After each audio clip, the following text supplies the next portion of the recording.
Good morning साथियों।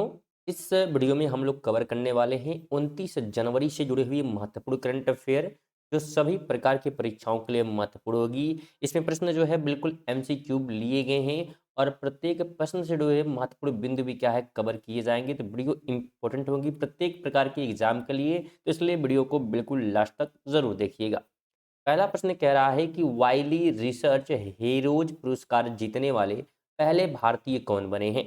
तो ध्यान रखिएगा, ये पुरस्कार जो है जीतने वाले चंद्रकांत लहरिया पहले जो है व्यक्ति बने हैं, तो बी ऑप्शन हो जाएगा। पुरस्कार की श्रेणी की बात करें तो उन्हें यह पुरस्कार इम्पैक्ट बियॉन्ड एकेडमी श्रेणी में मिला है। यह उन शोधकर्ताओं को दिया जाता है जिनका कार्य अकादमिक प्रकाशनों से आगे बढ़कर सार्वजनिक नीति और समाज पर सीधा प्रभाव डालता है, तो उन्हें मिलता है।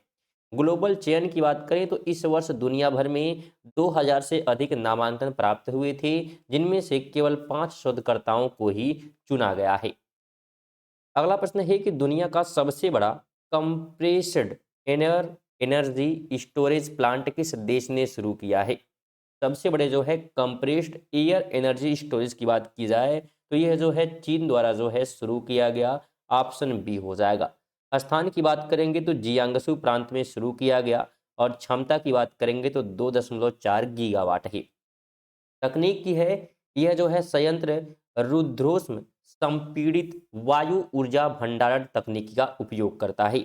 और संचालन की बात करें तो यह भूमिगत नमक की गुफाओं में जो है संपीड़ित हवा को स्टोर करता है और मांग के समय बिजली उत्पन्न करता है। उद्देश्य की बात करेंगे तो नवीकरणीय ऊर्जा के संतुलन को बनाए रखना और हरित ऊर्जा लक्ष्यों को प्राप्त करना इसका उद्देश्य है। 3 नंबर है कि हाल ही में किस राज्य ने समान नागरिक संहिता अध्यादेश 2026 लागू किया। तो ये लागू किया गया उत्तराखंड के द्वारा, ऑप्शन बी हो जाएगा। उद्देश्य की बात करें इसका तो यह संशोधन का मुख्य लक्ष्य जो है यूसीसी अधिनियम 2024 के कार्यान्वयन को अधिक प्रभावी और पारदर्शी और व्यवहारिक बनाना इसका उद्देश्य था। संवैधानिक प्रावधान की बात करें तो यह अध्यादेश संविधान के अनुच्छेद 213 के तहत राज्यपाल द्वारा जारी किया गया है। 4 नंबर कहता है कि 400 ग्रैंड स्लैम जीत हासिल करने वाले पहले खिलाड़ी कौन बने हैं। तो उस खिलाड़ी का नाम है नोवाक जोकोविच, ऑप्शन सी हो जाएगा। ऐतिहासिक जीत की बात करें तो 38 वर्षीय जोकोविच ने ऑस्ट्रेलियन ओपन में बोटिक वैन डे जाडसल्प को हराकर यह मुकाम छुआ है। और रिकॉर्ड 400 जीत की बात करें तो जोकोविच का ग्रैंड स्लैम में रिकॉर्ड 455 जीत हार का जो है हो गया है, तो ये भी ध्यान रखेंगे 400 से 55 जो है जीत हार का रहा। अगले जो है अगर बात करें, अगला सबसे करीबी जो है जोकोविच के बारे में रोजर फेडरर, जो कि 369 जीत दूसरे नंबर पर हैं, जो उनके रिकॉर्ड से काफी पीछे है। 5 नंबर की बात करेंगे तो पद्म भूषण से सम्मानित मार्क टली, जिनका हाल ही में निधन हो गया है, किस क्षेत्र से संबंधित थे। तो ध्यान रखिएगा यह पत्रकारिता से जुड़े हुए थे, ऑप्शन बी हो जाएगा।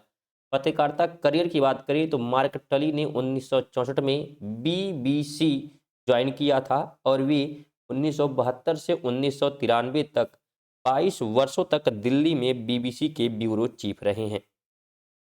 प्रमुख घटनाओं की रिपोर्टिंग की बात करें तो उन्होंने भारत के इतिहास की कई महत्वपूर्ण घटनाओं का कवर जो है किया है, जिनमें 1971 का बांग्ला युद्ध, 1975 का आपातकाल, operation blue star, Indira Gandhi और राजीव गांधी हत्या और बाबरी मस्जिद विध्वंस शामिल हैं।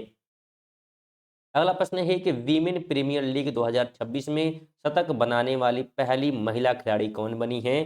तो उनका नाम जो है नेट साइवर ब्रंट है, ऑप्शन सी हो जाएगा।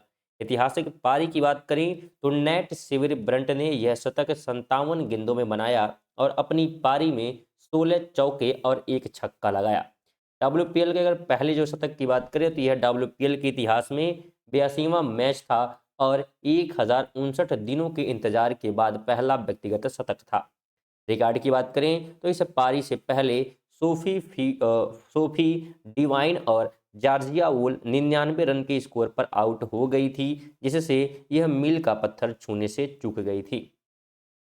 अगला प्रश्न है कि रेड लाइंस रिड्रॉन, ऑपरेशन सिंदूर और इंडियाज न्यू नॉर्मल नामक किताब इनमें से किसने लॉन्च की? तो ये जो है लॉन्च किया गया उपरोक्त सभी, यानी कि मेजर जनरल बिपिन बख्शी, इसके अलावा बात करेंगे एयर मार्शल राजेश कुमार और अम्बेसडर अनिल त्रिगुयरात और ब्रिगेडियर अखिल भार्गव द्वारा क्या है, तो इन सबके द्वारा लॉन्च किया गया। ऑप्शन डी हो जाएगा। लॉन्च की बात करेंगे बिल्कुल सेना जो है प्रमुख जनरल उपेंद्र द्विवेदी द्वारा 22 जनवरी 2026 को इंडिया इंटरनेशनल सेंटर दिल्ली में विमोचन किया गया। लेखक टीम की बात करें तो यह पुस्तक एक विशेषज्ञ टीम द्वारा लिखी गई, जिसमें मेजर जनरल बिपिन जो है बख्शी सेवानिवृत्त, एयर मार्शल राजेश कुमार सेवानिवृत्त, राजदूत अनिल त्रिगुरायत सेवानिवृत्त और ब्रिगेडियर अखिल भार्गव सेवानिवृत्त शामिल हैं। 8 नंबर है कि भारतीय रेलवे ने अपना पहला ह्यूमनाइड रोबोट एएससी अर्जुन कहाँ तैनात किया?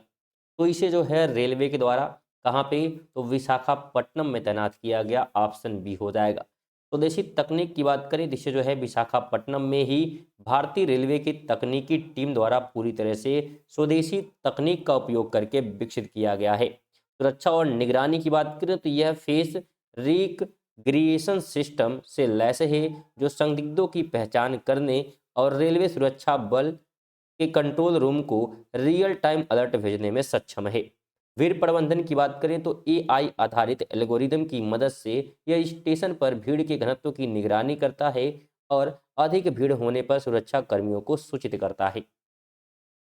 9 है कि किस राज्य में नवपाषाण काल की वस्तुएं खोजी गईं, जिन्हें यूनेस्को वर्ल्ड हेरिटेज लिस्ट में शामिल करने का प्रयास किया जा रहा है? तो यह जो है कहाँ पे, तो कर्नाटक में जो है खोजी गई हैं। ऑप्शन बी राइट हो जाएगा।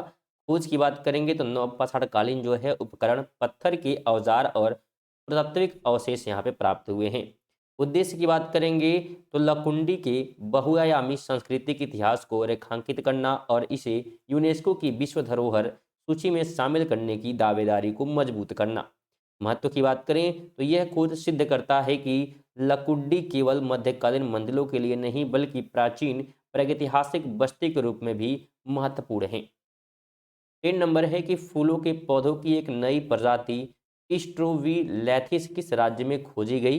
तो यह खोजी गई है अरुणाचल प्रदेश में। ऑप्शन नंबर बी हो जाएगा। वैज्ञानिक नाम की बात करें तो इस नई प्रजाति का नाम जो है बात करें तो स्ट्रोविलैथिस रिटेसी रखा गया है। अन्वेषणकर्ता की बात करें तो यह खोज जो है भारतीय वनस्पति सर्वेक्षण अरुणाचल प्रदेश क्षेत्रीय केंद्र ईटानगर के शोधकर्ताओं ने अगरकर अनुसंधान संस्थान पुणे के साथ मिलकर की है। महत्व की बात करें तो यह खोज पूर्वी हिमालय के दुर्लभ और स्थानीय पौधों की सूची में एक नई प्रजाति जोड़ती है। और विशेषता की बात करें तो स्ट्रोविलैथिस जीनस के पौधे अक्सर विशिष्ट लंबे समय के चक्र में खिलते हैं, जो इन्हें पारिस्थितिकी रूप से महत्वपूर्ण बनाते हैं। 11 की बात करेंगे तो डेटा संरक्षण दिवस प्रतिवर्ष किस दिन मनाया जाता है? तो यह ध्यान रखिएगा, प्रत्येक वर्ष जो है अगर हम बात करेंगे तो यह 28 जनवरी को मनाया जाता है। ऑप्शन बी हो जाएगा। इतिहास की बात करें तो यह दिन जो है यूरोप परिषद के कन्वेंशन 108 की वर्षगांठ का प्रतीक है, जो डेटा संरक्षण से संबंधित पहले कानूनी रूप से बाध्यकारी अंतर्राष्ट्रीय कानून है। उद्देश्य की बात करें तो व्यक्तिगत जानकारी को सुरक्षित रखने, निजता को प्राथमिकता देने और सही डिजिटल आदतों के बारे में लोगों को शिक्षित करना। महत्व की बात करें तो यह दिन जो है व्यवसायों और नागरिकों को डेटा सुरक्षा नियमों का पालन करने तथा विश्वास आधारित डिजिटल परिवेश तैयार करने के लिए प्रोत्साहित करता है। 12 नंबर है कि PFRDA ने NPS के तहत सुनिश्चित भुगतान के लिए किसकी अध्यक्षता में उच्च स्तरीय समिति का गठन किया? तो इसमें जो है अध्यक्षता की बात करेंगे तो MS साहू की अध्यक्षता में। ऑप्शन ए हो जाएगा। उद्देश्य की बात करें तो NPS के तहत एक ऐसा फ्रेमवर्क बनाना जो सुनिश्चित भुगतान प्रदान कर सके। समिति की संरचना की बात करें तो इसमें विधि, बीमा, वित्त, पूंजी बाजार और शिक्षा के विशेषज्ञ शामिल हैं।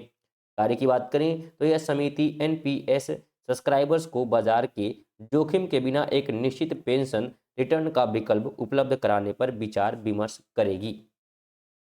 13 है कि किसने दक्षिण एशिया के लिए बोरलॉग संस्थान के साथ मिलकर जो है ACASA इंडिया नामक एटलस लॉन्च किया है। तो यह जो है लॉन्च किया गया है भारतीय कृषि अनुसंधान परिषद के द्वारा। ऑप्शन नंबर बी राइट हो जाएगा।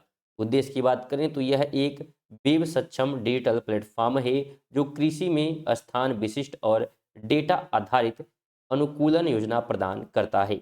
डेवलपर की बात करें जिसे जो है ICAR के नेतृत्व में राष्ट्रीय कृषि अनुसंधान और विस्तार प्रणाली ने वीसा CIMMYT के सहयोग से विकसित किया है। विशेषता की बात करें तो यह जो है उच्च रेजोल्यूशन वाले जलवायु डेटा, वैज्ञानिक मॉडलिंग और विशेषज्ञ मान्य अनुकूलन प्रथाओं को एकीकृत करता है, जिससे कृषि जोखिम कम करने में मदद मिलेगी। तो ये थे हमारे 13 आज के जो है करंट अफेयर। तो वीडियो आपको कैसी लगी है बिल्कुल कमेंट बॉक्स में ज़रूर कमेंट करें। साथ में वीडियो पसंद आए हो तो वीडियो को लाइक कर दें, और नए हैं तो बिल्कुल आप चैनल को सब्सक्राइब जरूर कर लें, या तो चेक कर लें कि आप सब्सक्राइब किए हैं कि नहीं। नीचे आपको सब्सक्राइब बटन दिख जाएगा, और नहीं किए तो सब्सक्राइब करके बेल आइकन को ऑल पर जरूर सेट कर दिएगा, जिससे कि क्लासेस जब भी स्टार्ट हो नोटिफिकेशन आपको सबसे पहले मिल जाए। और साथ में सभी से निवेदन है कि वीडियो को आप सभी एक लोग को जरूर आप शेयर करेंगे। साथ में एक न्यूज़ आप लोग जान लीजिएगा कि महाराष्ट्र के जो है जो उप CM थे, तो उनकी जो है मृत्यु हो चुकी है प्लेन जो है क्रैश में। तो वहाँ पे ये चीज़ आपको ध्यान होना चाहिए, ठीक है। तो पवार जो उनका नाम था, ठीक है। तो आप ये चीज़ ध्यान रखेंगे। चलिए इसी के साथ जो है मिलते हैं अगली वीडियो में, तब तक के लिए जो है जय हिंद, वंदे मातरम।